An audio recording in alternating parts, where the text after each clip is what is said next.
श्री गणेशाय नमः। वक्रतुंड महाकाय सूर्यकोटि समप्रभ निर्विघ्नं कुरु मे देवं सर्वकार्येषु सर्वदा। अब हम गणेश जी का नाम लेकर शिव पुराण प्रारंभ करते हैं। ओम नमः शिवाय, ओम नमः शिवाय, ओम नमः शिवाय।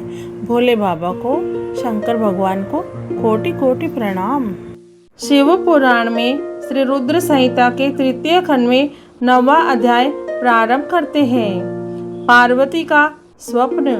ब्रह्मा जी बोले, हे मुनि श्रेष्ठ नारद, जब मैना पार्वती के पास पहुंची तो उन्हें देखकर सोचने लगी कि मेरी पुत्री तो कोमल और नाजुक है। यह सदैव राजसी ठाट बाट में रही है।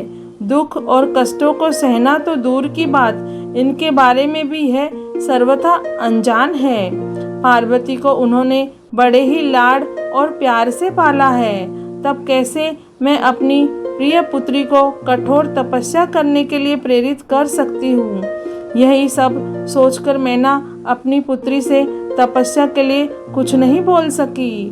तब अपनी माता के चिंतित चेहरे को देखकर साक्षात जगदम्बा का अवतार धारण करने वाली देवी पार्वती जान गई कि उनकी माताजी क्या कहना चाहती है। तब सब कुछ जानने वाली देवी भगवती का साक्षात स्वरूप पार्वती बोली, हे माता, आप यहाँ कब आई? आप बैठिए। माता, पिछली रात्रि के ब्रह्म मुहूर्त में मैंने एक स्वप्न देखा, उसके विषय में मैं आपको बताती हूँ। मेरे सपने में एक दयालु और तपस्वी ब्राह्मण आए। जब मैंने उन्हें हाथ जोड़कर नमस्कार किया तो वे मुस्कुराते हुए बोले कि तुम अवश्य ही भगवान शिव शंकर की प्राण वल्लभा बनोगी, इसलिए उन्हें प्रसन्न करने के लिए उनकी प्रेम पूर्वक तपस्या करो। यह सुनकर मैना ने अपने पुत्री के सिर पर प्रेम से हाथ फेरा और अपने पति हिमालय को वहां बुलाया। हिमालय के आने पर मैना ने पार्वती के सपने के बारे में उनको बताया। तब उनके मुख से पुत्री के सपने के विषय में जानकर हिमालय बहुत प्रसन्न हुए। तब वे अपनी पत्नी से बोले, प्रिय मैना, मैंने भी पिछली रात को एक सपना देखा था। मैंने अपने सपने में एक बड़े उत्तम तपस्वी को देखा। वे नारद मुनि द्वारा बताए गए सभी लक्षणों से युक्त थे।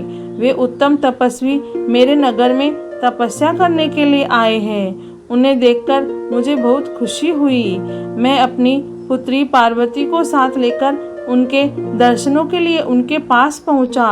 तब मुझे ज्ञात हुआ कि वे नारद जी के बताए हुए वर भगवान शिव ही है। तब मैंने पार्वती को उनकी सेवा करने का उपदेश दिया, परंतु उन्होंने मेरी बात नहीं मानी। तभी वहाँ सांख्य और वेदांत पर विवाद छिड़ गया। तत्पश्चात उनकी आज्ञा पाकर पार्वती वहीं रहकर भक्ति पूर्वक उनकी सेवा करने लगी। हे प्रिय, यही मेरा सपना था, जिसे देखकर मुझे अत्यंत प्रसन्नता हुई। मैं सोचता हूँ कि हमें कुछ समय तक इस सपने के सच होने की प्रतीक्षा करनी चाहिए।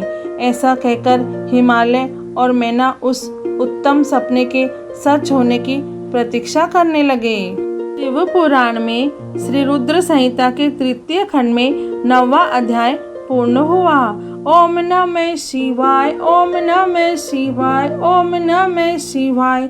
हे भोलेनाथ, हे शिव शंभु, हे माता पार्वती, आपको कोटि कोटि प्रणाम और कोटि कोटि धन्यवाद। जय भोलेनाथ।